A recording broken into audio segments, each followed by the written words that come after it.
Hey folks, this is Jason Chance with Tricycle and Run in St. Michael's, Maryland. We're helping to put on the YMCA of the Lower Shores Try the Beach this year to benefit the YMCA of the Chesapeake.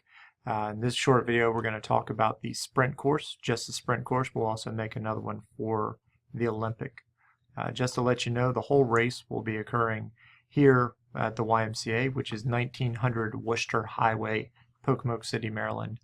If you need directions, you can find them at ymcachesapeake.org and make sure that you select the Lower Shore. When you come into the main entrance, you'll be parking back here. There'll be ample parking for everybody's car, and then you'll come over here to the transition area, which will be set up in this field. Last year we split and we had sprint distance on one side and Olympic on the other. Remember, this is a double course. Just to give you an idea of exactly what we're going to be doing, we're going to be going into this pond, which we will have a water start. And the pond itself is freshwater, so you're going to be able to see the bottom. And there's some vegetation in there. Don't worry about that. It can't hurt you. It's actually kind of a neat course because you can see the entire time. You're going to swim down this way, and you're going to come around this little island.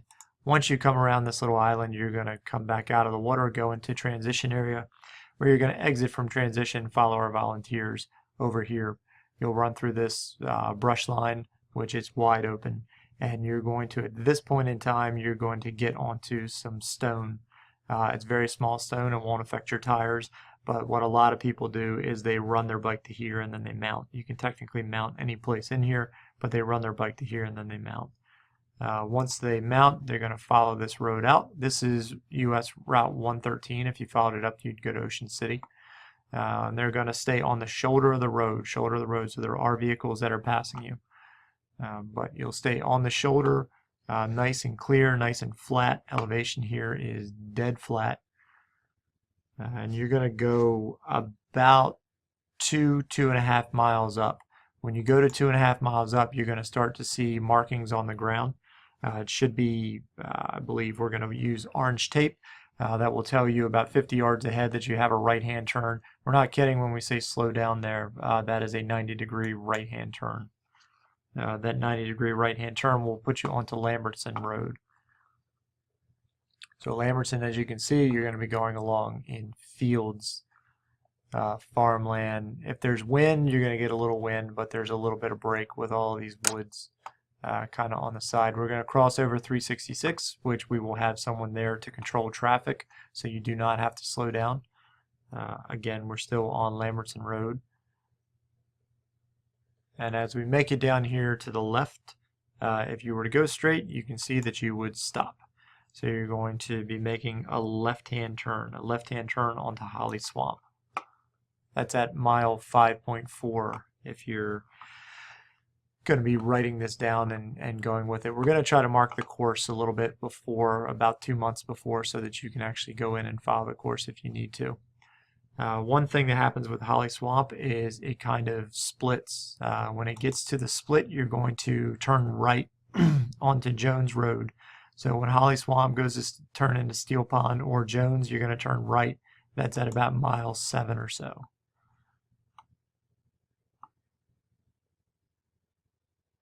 I'm going to follow this down for a while, and then about 1.5 miles down, excuse me, we're going to get here to this split.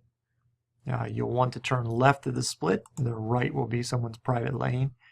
And when we get down here, you're going to turn right onto Sheep House, mile 8.7.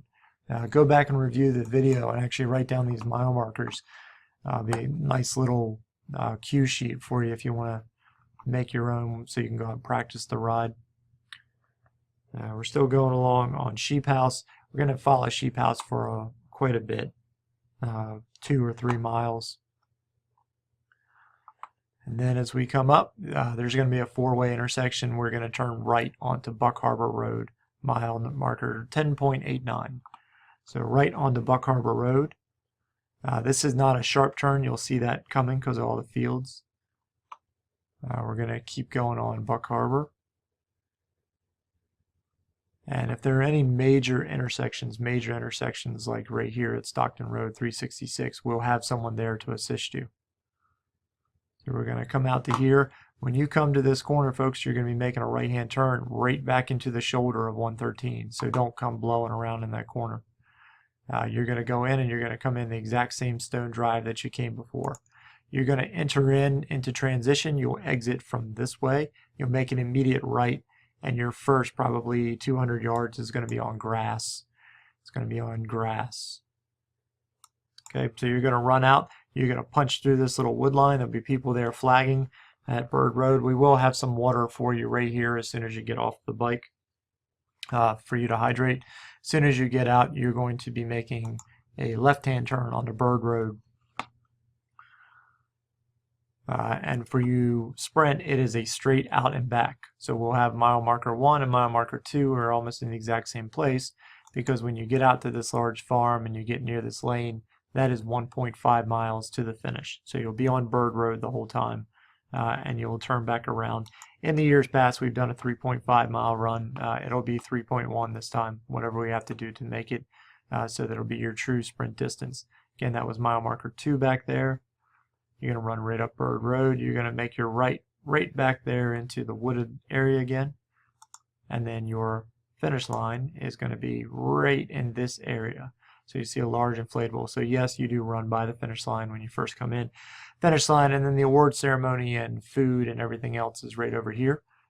We recommend you can grab some food and then come back out and wait for the Olympics to finish. Or if the kids are going off over here, we strongly encourage you to keep an eye on that. Keep checking back on the website. If you have any questions, you can contact the YMCA or us at Tricycle and Run. We'll include all of our information, and we can't wait to see you out there for the race.